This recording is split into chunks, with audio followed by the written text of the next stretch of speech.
berarti mengotori kesempurnaan yang ada.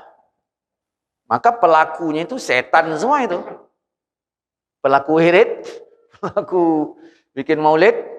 Kenapa? Karena sesuatu yang tidak ada pada hari ini, yang sudah sempurna, setelahnya bukan agama. Artinya tak boleh pakai lagi tuh.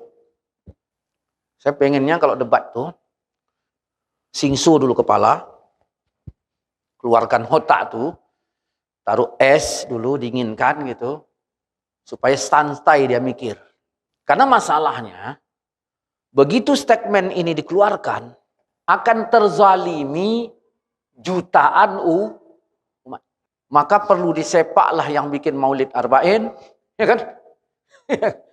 Kalau begitu cara berpikirnya, yang bikin Isra Mi'raj, tahlilan semuanya, maka ulama-ulama dari timur Indonesia itu, kita nggak usah bicara negara lain lah, ya kan? Ini saya sebutkan ulama-ulama di Singapura awak pergi pun enggak kan? Jadi yang dari timur Indonesia ini sampai ujung sana masuk neraka semua, sehingga yang masuk surga cuman mereka. Kan gitu.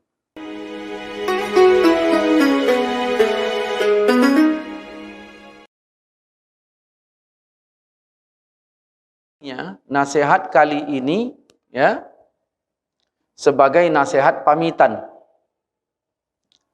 Nasihat hendak wafat. Nasihat ya, hendak perpisahan. Apa yang hendak kau pesankan kepada kami? Bisa kebayang enggak? Waktu Nabi ngomong gini tadi sampai sahabat berkata, ini kayaknya kayak nasihat terakhir ini. Kayaknya hendak wafat gitu. Nah, jangan segan-segan ya Rasulullah. Kami juga pengen selamat. Yang mau kepesankan kepada kami ini apa kan gitu. Kemudian beliau bersabda, aku berpesan kepada kalian supaya bertakwa kepada Allah. Dah, nih poinnya. Mendengar dan patuh kepada pemimpin. Nah, ini jangan salah tafsir ini ya. Salah paham nanti. Kadang-kadang dalil ini ditarik ke tergantung orang suka. Kan? Patuh kepada pemimpin. Makanya nggak boleh unjuk rasa. Nggak boleh. Waktu SBY jadi pemimpin, dia pula gembongnya kan, unjuk rasa. Boleh gitu kan. Walaupun pemimpin itu orang yang berkulit hitam. Artinya tetap dipatuhi. Nah, karena barang siapa yang hidup di antara kalian setelah aku wafat. Ini mulai garis bawah. Niscaya kalian akan melihat perselisihan yang sangat banyak. Kira-kira zaman sekarang masuk nggak perselisih ini? Banyak kan? Terus apa pesan Nabi untuk sekarang ini? Perselisihan yang sangat banyak ini. Pada saat itu, kita tukar aja kata itu kepada sekarang ya. Pada saat sekarang ini, ya, hendaklah kalian mengikuti sunnahku dan sunnah khalifah yang telah mendapat petunjuk dan cerdik pandai. Ada berapa Nabi suruh pegang? Pada saat itu, sekarang ini banyak nggak perselisihan? Pada saat ini, kata Nabi megang apa? Sunnahku dan sunnah sahabat. Kan gitu. Masuk Khulafaur Rasyidin tadi sahabat.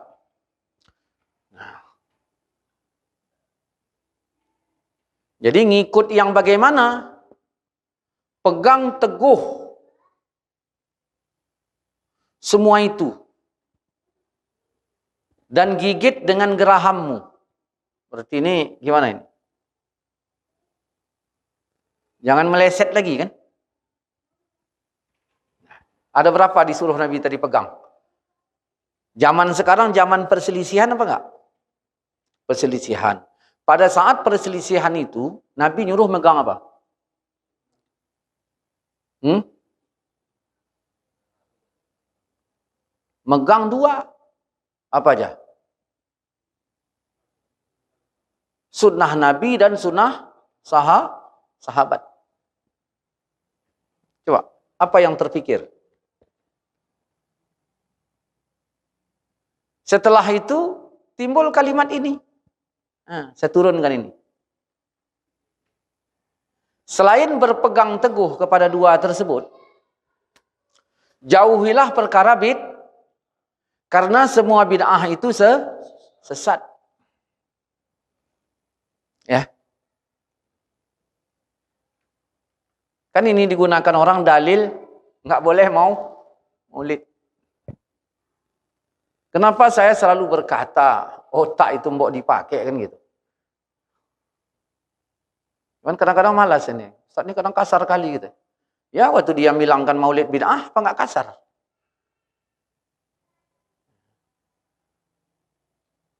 Kalau itu nggak kasar bingung juga saya. Maksudnya kasar di omongannya apa kasar di inti ceritanya? Misalnya kalau kasar inti ceritanya saya lembutkan. Nah, itu orang nggak berotak. Kan lembut kan?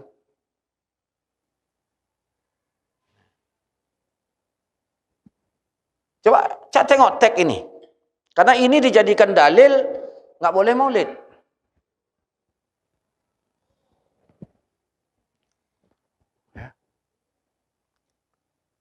Mereka kaku dengan hadis ini.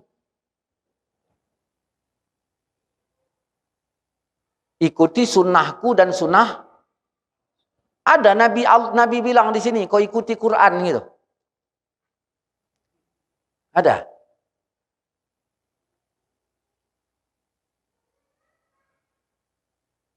Nggak ada kan dalam hadis ini? Ikuti Quran gitu kan. Kemudian kita lihat lagi dalam hadis ini, ikuti sunnah sahabat. Orang-orang berkata kalau Nabi nggak bikin, nggak boleh kita bikin. Kontra nggak itu? Kita mau ikut yang mana ini? Ditambah lagi ada ayat, hari ini telah kusempurnakan agamamu untukmu. Kan gitu. Kan ada ayat. Bukan salah di ayatnya. Lalu mereka menyimpulkan sesuatu yang yang tidak ada pada hari itu, maka bukan agama dia pada hari ini. Coba tengok makalah-makalah Wahabi. Makalah-makalah orang Salafi. Tengok. Makalahnya ada mas saya. Sesuatu, kan ayat turun. Pada hari ini kusempurnakan agamamu untukmu. Kan begitu. Mereka langsung buat kesimpulan. Agama telah sempurna. Kan begitu. Pada zaman sempurna itu, wirid nggak ada. Maulid Arba'in nggak ada. Isra Mi'raj nggak ada. Kan begitu. Padahal zaman itu agama sudah sempurna. Tanpa maulid, tanpa Isra Mi'raj, tanpa wirid, tanpa tahlilan. Maka siapa yang buat maulid, wirid, tahlilan, Isra Mi'raj, berarti mengotori kesempurnaan yang ada. Maka pelakunya itu setan semua itu. Pelaku wirid, pelaku bikin maulid. Kenapa? Karena sesuatu yang tidak ada pada hari ini, yang sudah sempurna, setelahnya bukan agama. Artinya tak boleh pakai lagi itu. Baru kita tengok di sini. Waktu itu Nabi sudah hidup, masih hidup apa belum? Waktu menerima ayat itu. Waktu agama sempurna itu. Masih hidup. Di situ kata Wahabi di batas akhir agama. Kan gitu. Kata siapa? Kata Wahabi. Dah. Nabi ternyata bilang setelah aku wafat, Ada sunnah yang bukan sunnah. Sunnah siapa itu? Kalau mengikuti konsep Wahabi, ya, boleh diikut nggak sunnah sahabat tuh? Hah? Kalau mengikuti konsep Wahabi, boleh diikut nggak? Kenapa enggak? Itulah saya bilang. Kan malas saya ngulanginya lagi. Saya kalau debat di Facebook, kalah saya. Karena malas saya nulisnya.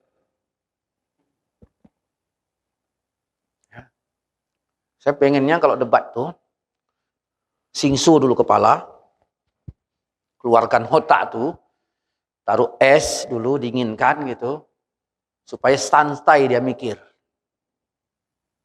Karena masalahnya, begitu statement ini dikeluarkan, ya, akan terzalimi jutaan umat.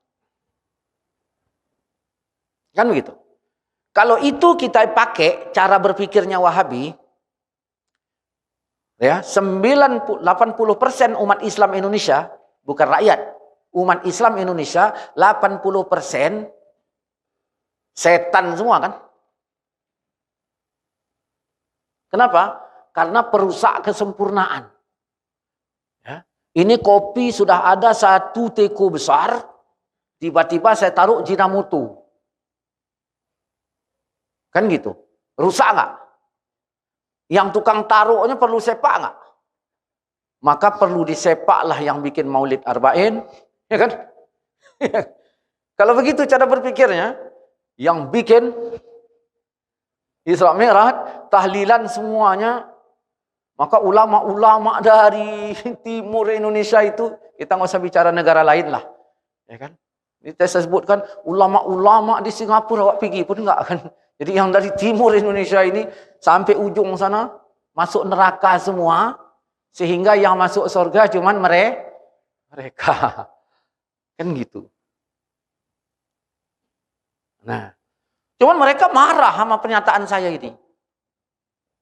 Marah. Ya, si Udin nuduh Wawan nyolong, kan gitu. Berharap betul apa berharap salah? Si Udin nuduh Wawan nyolong.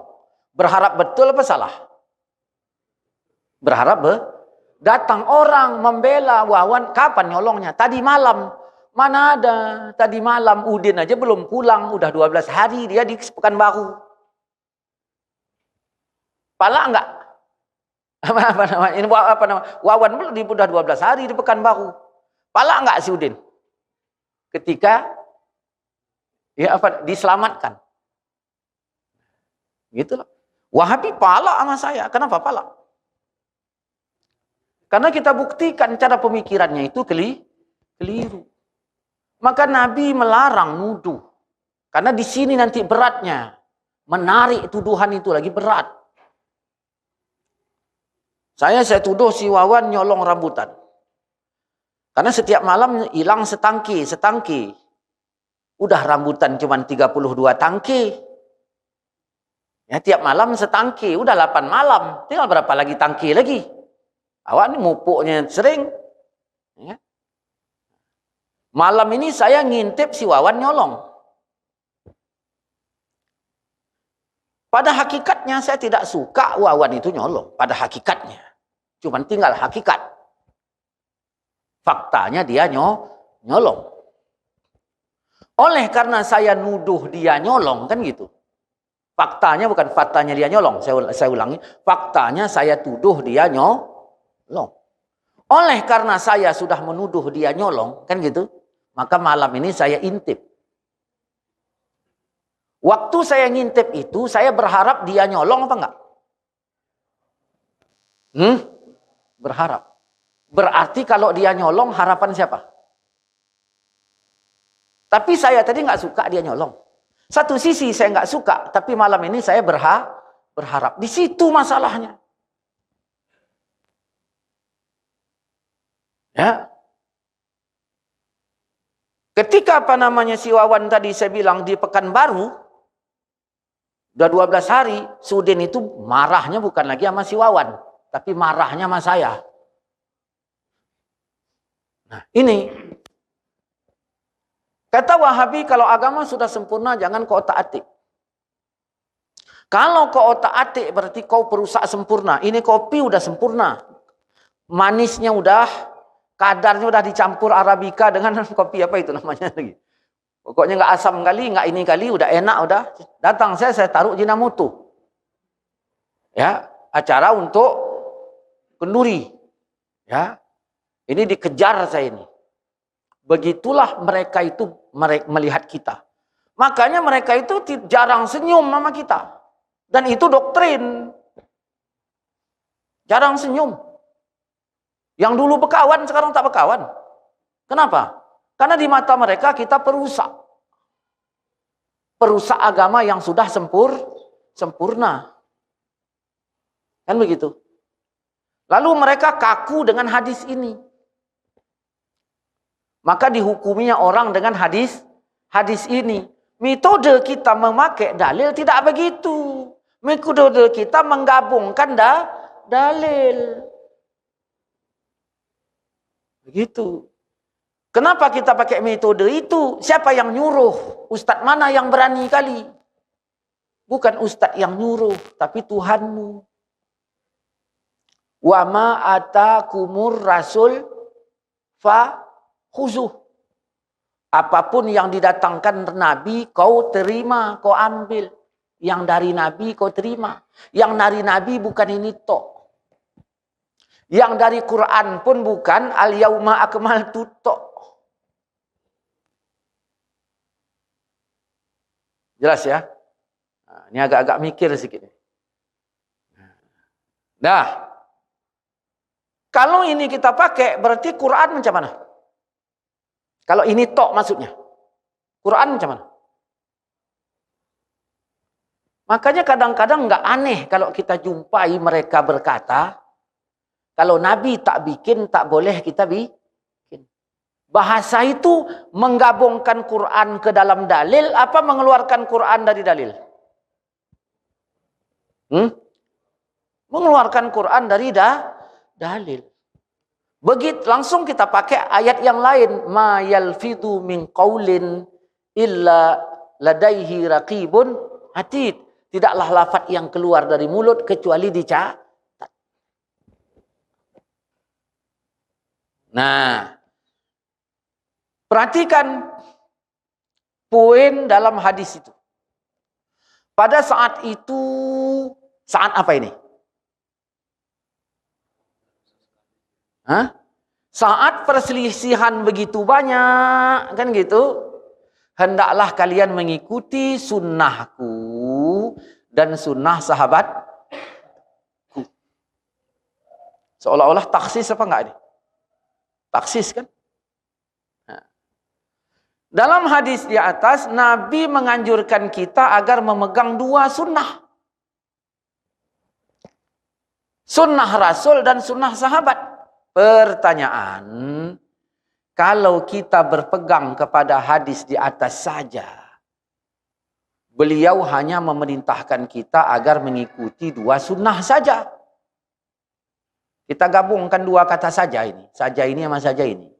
Kalau kita berpegang kepada hadis ini saja, ya, beliau hanya memerintahkan kita agar mengikuti dua sunnah saja. Yaitu sunnah Nabi dan sunnah. Kemudian Nabi melanjutkan jauhi perkara bid'ah. Bid'ah itu yang mana? Nah, pokoknya kalau mau makan, kau makan yang ada ini saja. Pokoknya makan yang mana? Yang ini saja. Dah. Jauhilah yang bukan ini, kan gitu. Jauhi yang bukan kan begitu dia cara berpikirnya Wahabi. Kenapa? Karena semua bid'ah itu sesat. Kalau istilah, karena semua yang bukan ini racun. Kalau mau selamat makan yang ini saja, karena yang bukan ini semuanya racun. Maka siapa yang terconggok acara Maulid Nabi berarti sama dengan dia telah meracuni dirinya masuk neraka. Ini kalau orang-orang baru tobat, yang kemarin reman baru tobat. Kan gitu, satu, kemarin reman, sekarang baru tobat. Ya kan? Mana beres otak itu apa namanya minum-minum tua segala macam. Nah, di dokter nama yang kayak gini. Wah, ini jadi kali ini. Sebulan tobat nengok orang Maulid cemberut. Ya kan? Ditunjukkannya wajah setan yang dulu kan gitu. Nah, ini. Atau yang kedua, para pemikir-pemikir yang dulunya kuliah-kuliah, yang di bangku kuliahnya ngantuk. Kan gitu. Didoktrin dengan keadaan ini, ya kan? Ya, gimana ngantuknya dulu, ya gitu juga sekarang. Nggak jalan otaknya. Jadi ini menunjukkan bahwa selain dua sunnah itu adalah cocok. Mungkin kadang nggak cocok ini. Jangan udah pulang saya nanti, udah tinggal asap mobil lagi baru. Mana Ustaz tadi? Sebab dalam hadis itu tidak diperintahkan kita mengikuti Quran. Nah, apakah mengikuti Quran itu bid'ah? Sebab dalam hadis ini Nabi tidak menganjurkan mengikuti Quran. Lalu bagaimana dengan An-Nisa 5:9? Mereka ketika berhadapan dengan kita, mereka tarik kita ke hadis yang tadi. Ke sana dia, ke kantor hadis yang tadi. Sedangkan Allah menyuruh kita ke kantor yang ini. Fa in tanaza'tum fi syai'in farudduhu ilallah wa rasul. Kalau berlainan pendapat, nih kadang-kadang di Wahabi, nah orang Maulid itu ditambahnya AN di sini. Jadi pendapatan. Kalau berbeda pendapat tentang sesuatu, maka kembalilah kepada Quran dan Sunnah. Orang Wahabi tadi tidak, dikembalikannya kita kepada ini tok. Sedangkan sunnah itu bukan ini tok, banyak lagi yang lain. Di sini masalahnya. Kalau Wahabi mengatakan kunut boleh diikuti, ya, nggak usahlah pembahasan yang itu. Nah, oke. Mengapa Nabi menyuruh kita memegang sunnahnya di saat kita melihat perselisihan yang banyak? Terus kalau perselisihan nggak banyak, nggak usah diikuti gitu. Kan gitu tadi tagnya. Ketika perselisihan banyak, kau ikuti sunnahku, kan gitu. Berarti sebaliknya mana? Kalau perselisihan nggak banyak, nggak usah ikut gitu. Ya. Mengapa Nabi menyuruh kita memegang sunnahnya di saat kita melihat perselisihan yang banyak? Apakah sekadar amalan yang kelihatan saja? Satu. Lalu bagaimana dengan masalah i'tikad yang tidak kelihatan? Bagaimana sikap kita? Ini menunjukkan agar kita tidak menggubris ajakan-ajakan yang mengarah kepada pendapat yang bukan baik dalam menafikan maupun dalam mengisbatkan. Nah, teranglah bagi kita yang dimaksud dalam hadis ini bukan pendapat perorangan, tetapi adalah fatwa yang di luar sunnah. Artinya kalau tag ini kita ajak, apa kita pakai, Wahabi itu sesat. Kalau tag ini saja dan cara berpikir mereka. Makanya saya katakan Wahabi itu sesatnya dari satu tag aja udah ketara. Ya? Kalau istilah COVID ini kan, nggak payah diperiksa pun awak udah yakin gitu. Karena kesimpulannya adalah setelah beliau wafat terjadi perselisihan yang banyak. Tentu tidak sedikit. Pada hari itu ikuti sunnahku. Maksudnya jangan ikuti pendapat lain. Kan gitu. Ikuti sunnahku. Jangan ikut pendapat lain. Jadi kalau beda pendapat, ikuti sunnah. Baru kita bertanya. Setelah sholat, sunnahnya itu zikir masing-masing. Ada nggak pendapat zikir masing-masing? Ada. Pendapat zikir masing-masing. Zikir berjamaah ada nggak pendapat? Baru kita tengok. Dua-duanya pendapat. Bukan pendapatan. Dua-duanya pendapat. Di antara dua pendapat ini, mana yang dilabeli sunnah? Ustaz, macam mana zikir berjamaah sholat? Oh, enggak boleh. Enggak boleh. Ya. Ustaz, macam mana? Menurut saya boleh. Oh, yaudah. Kira-kira yang bilang enggak boleh dari mana? Dalilnya. Yang bilang boleh ini tadi zikir jahar, mana dalilnya? Itu. Ya. Jangan ikuti pendapat yang lain. Yang mengikuti pendapat yang lain, berarti menurut hadis tadi baru kita tanya, apakah semua Wahabi selamat dari bid'ah? Kemudian bid'ah menurut siapa? Apakah sepakat Khalid Baslamah dengan Firanda sama-sama Wahabi? Cak dengar ceramahnya. Apakah sepakat Yazid Jawas dengan Hakim Abdad? Coba dengar ceramahnya. Lalu mereka mengatakan, aku sunnah. Yang B pun mengatakan, aku sunnah. Yang ini pun mengatakan, aku sunnah. Mereka bikin pagar yang bukan ini bid'ah. Lalu terjadilah menurut Ustadz A, Ustadz B bid'ah. Menurut Ustadz B, Ustadz A bid'ah. Begitulah terjadinya. Sedangkan setiap bid'ah sesat dan masuk neraka. Jadi cara menyelesaikannya bagaimana? Ustadz jangan dibahas sekali. Ya itulah.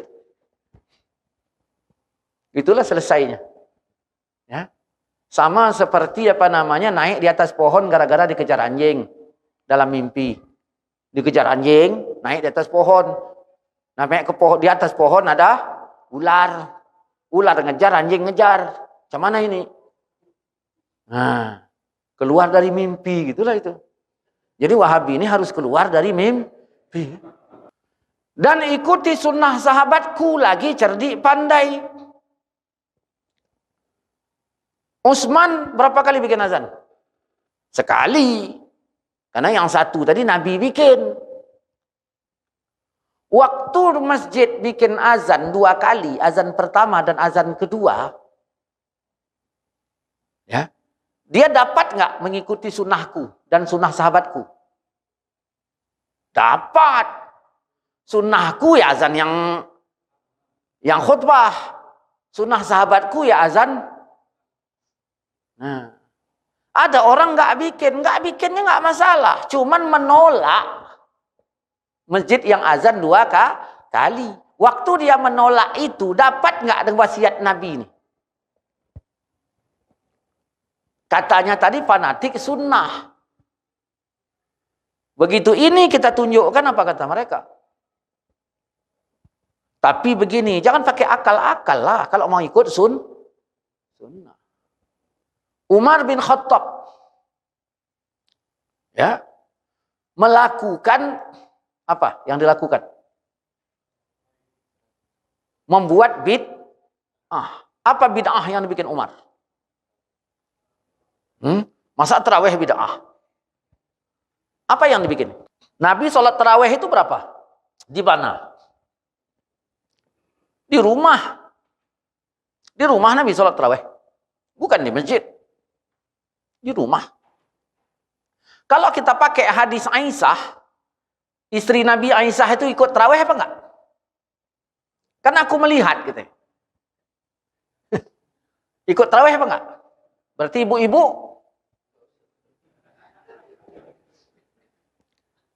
ya. Kan gitu.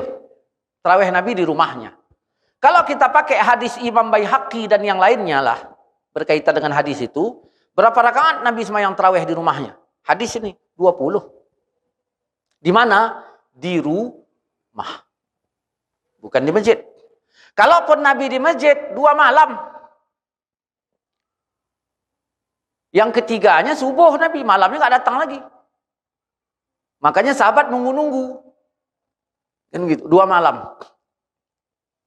Wahabi berkata kalau Nabi tak nyuruh, yang tak ada perintah kan gitu, nggak boleh dikerjakan. Baru kita tanya, Wahabi sholat tarawihnya di mana?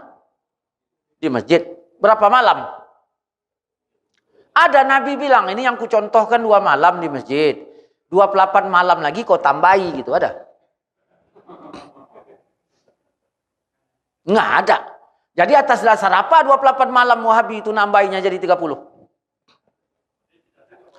Hah? Ya bid'ah juga. Kalau kita ikuti alur pemikiran gitu loh maksudnya. Saya kadang yang ingin begini, ingin saya katakan begini. Yang Allah ciptakan manusia berotak itu bukan kau aja kan gitu. Semuanya kita ini berotak. Yang Allah ciptakan, Allah takdirkan menghafal dalil itu bukan kau aja. Banyak. Gitu loh. Oke. Udah. Jadi Umar bin Khattab melihat di masjid itu banyak orang sholat berkaum-kaum. Berkaum-kaum itu maksudnya apa? Kaum gitu. Ini 5, kaum nggak? Berjamaah. Ini 10, kaum nggak? Ini sendiri-sendiri. Sana lagi, ada 2 jam 5 apa 10 orang.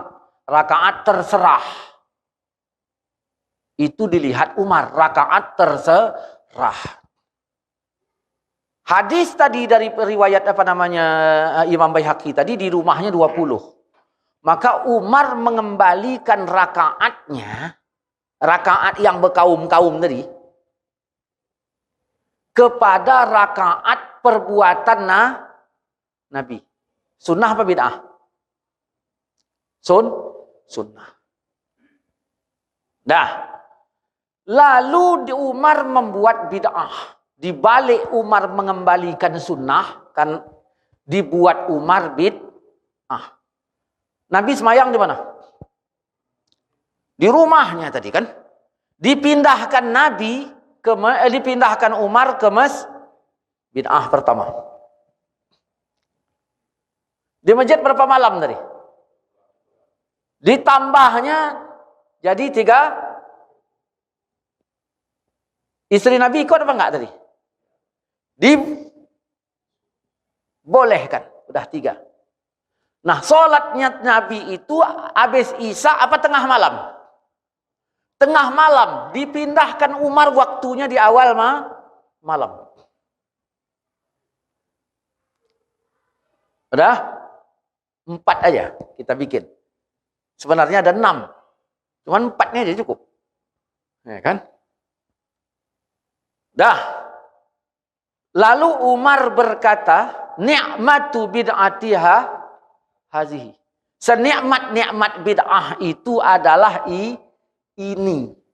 Ini di masjid. Ini 30 malam. Ini di awal malam. Ini perempuan juga boleh ikut. Pertanyaannya, bid'ah ini siapa yang nolaknya? Nggak ada. Bid'ah ini diterima. Kan begitu. Nggak ada yang nggak nerima. 20 tadi bid'ah apa sunnah? Sunnahnya yang ditolak. Iya kan? Logika nggak? Ikuti sunnahku dan sunnah sahabat. Bagi yang azan 2 kali Jumat, pertanyaannya bagaimana? Yang azan 2 kali. Dapat nggak hadis ini? Bagi yang 23 tarawih, dapat nggak hadis ini? Dapat. Artinya kalau di masjid ini, misalnya tak bikin 23, supaya tidak menyelisihi sunnah ini, supaya tak menyelisihi, jangan ejek orang yang melakukan 23. Ini udahlah dia berbuat seperti itu, ngejek pula, terus bikin bejekan banding-banding. Wa udah nama wa amat mana ganteng. Kan bikin pala anaknya itu. Nah, 11 sama 23 mana? Jangan bilang mana-mana, kau maunya yang mana? Jangan bikin banding. Percuma 23 agak cepat, kan lebih baik kita lambat-lambat. Jangan, porsinya tetapkan gini. Udah, selamatkan mulut itu. Ya. Nah. Kalau di Facebook nggak bisa ini. Cuman ngetiknya. Iya. Kemudian nada bahasa juga menentukan itu kemana ujungnya. Walaupun tulisannya sama. Nah, mandi hujan nak. Nah, tulisannya mandi hujan. Tulisannya. Dah. Saya lagi marah sama anak. Mandi hujan nak. Mandi hujan. Mandi. Macam mana? Maksudnya apa itu? Nada ini juga. Mandi kau. Mandi. Ya mak. Katanya. Mandi dia. Pegang teguh-teguh. Jadikan bahan dasar dalam agama. Baru kita tanya, Wahabi pakai hadis yang tadi apa enggak? Yang ini tadi, ini. Yang ini yang kita bahas ini, pakai enggak? Baru kita tanya, dia megang teguh apa enggak? Enggak malahan. Berapa banyak yang sunnah sahabat dicaci, malah dilaganya. Sebenarnya kau ikut Umar apa ikut Nabi katanya? Saya ingin membuktikan dia menyimpan hadis tetapi nggak pakai hadis. Ya. Saya datang ke rumah Wak Dolah. Ya, didangkan apa namanya? Sop. Bening sop tadi. Saya pikir nggak ada kecap. Banyaknya kecap segala merek. Tapi dia nggak makan kecap. Wahabi banyak nyimpan hadis. Tapi dia nggak ngamalkan hadis. Dalam keadaan tidak ngamalkan hadis ini, dia tuding orang lain tidak sesuai hadis. Baru kita tanya, mengada-ngada apa enggak? Nah, makanya ini harus pelan-pelan. Jadi kalau pengajian rame-rame, misalnya pengajian ceramah maulid. Ya, pengajian ceramah maulid. Nah, anak-anak di depan. Bapak-bapak di jauh di belakang sana. Macam mana awak menjelaskannya ini mau santai? Anak tadi ada 100 orang bandel semua bertingkah yang tunjukkan mukanya gini. Iya kan? Macam mana awak mau cerita santai? Nah,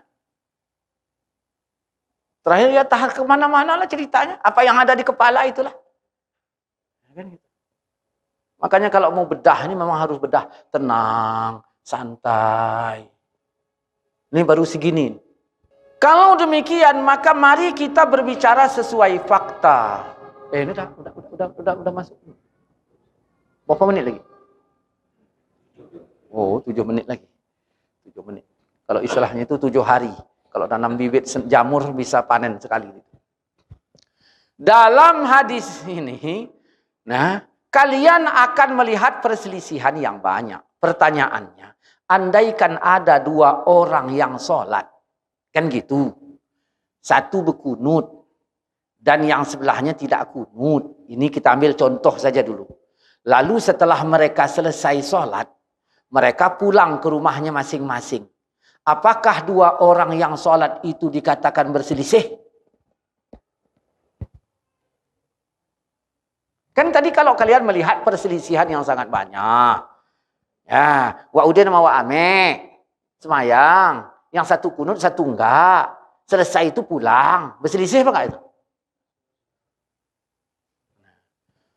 Tidak. Oh, di sini udah saya tulis tidak pantas. Udah bocor rahasianya kan. Itu hanya perbedaan amal saja. Dah. Atau ada 2 orang mukmin, satu mengatakan Allah itu bertangan, bermulut, bermata, berkaki, berjari, duduk di aras. Sedangkan yang satunya lagi mengatakan Maha Suci Allah dari jarak dan tempat. Apakah itu dikatakan berselisih? Tidak, ya. Itu hanya perbedaan i'tikad saja. Kan gitu. Lalu yang mana dikatakan berselisih? Dikatakan berselisih ialah apabila ada dua kelompok pengajian.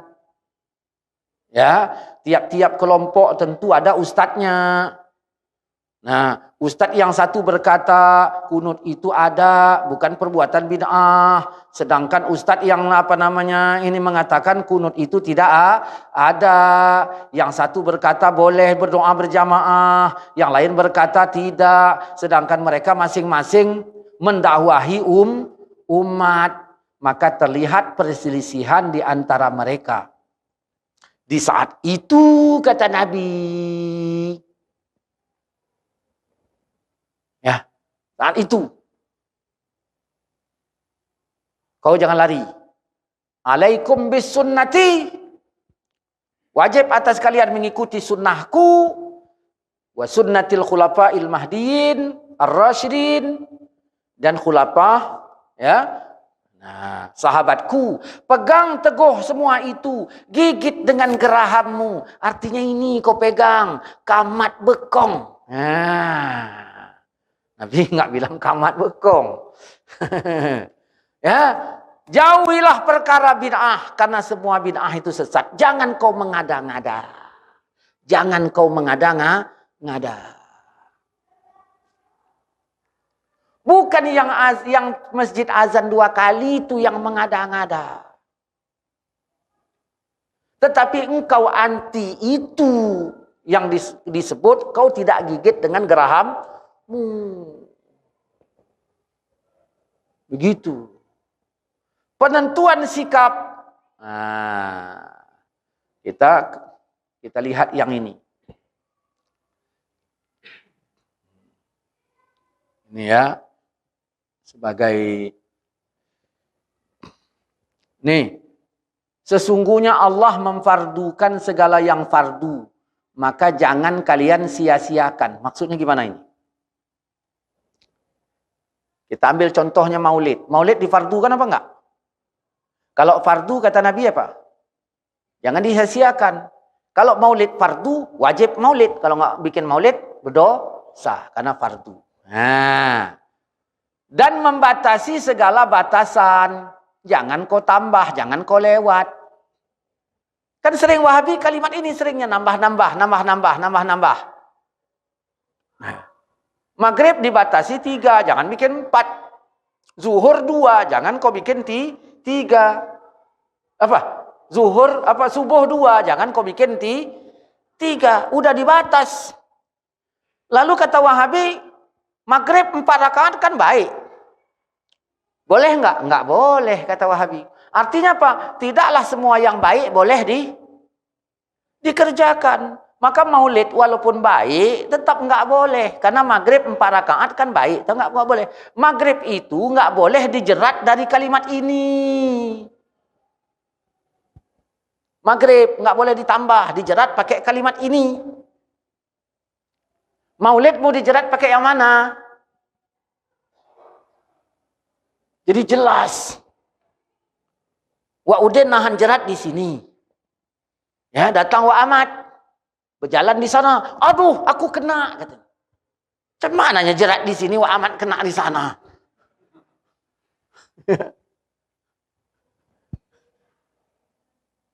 Nah. Dan mengharamkan segala sesuatu. Maka jangan kalian lakukan. Dah. Baru kita tanya. Buat acara maulid haram apa enggak? Enggak. Kalau haram jangan kau bikin. Siapa yang bilang? Ini sunnah apa enggak? Kata Nabi apa? Kau pegang sunnah ini, kau pegang. Maka saya bilang, Wahabi kenapa enggak kau pegang sunnah itu? Padahal Nabi udah bilang, pegang sunnahku, kau gigit. Jangan bid'ah. Kau pegang, kau gigit. Lalu apa kau bilang? Nah, maghrib enggak boleh ditambah. Padahal baik. Begitu juga maulid. Kenapa kau enggak pegang sunnah? Yang tidak boleh ditambah, yang dibatas. Dan yang didiamkan segala sesuatu didiamkan, itu rahmat untuk kalian, bukan Allah lupa, maka jangan kalian bahas-bahas lagi. Ini kalau menurut hadis ini, yang suka membahas-bahas yang didiamkan itu, kita apa Wahabi? Wah, jadi yang celaka berdasarkan hadis ini, yang bikin maulid apa yang... Wallahu a'lam.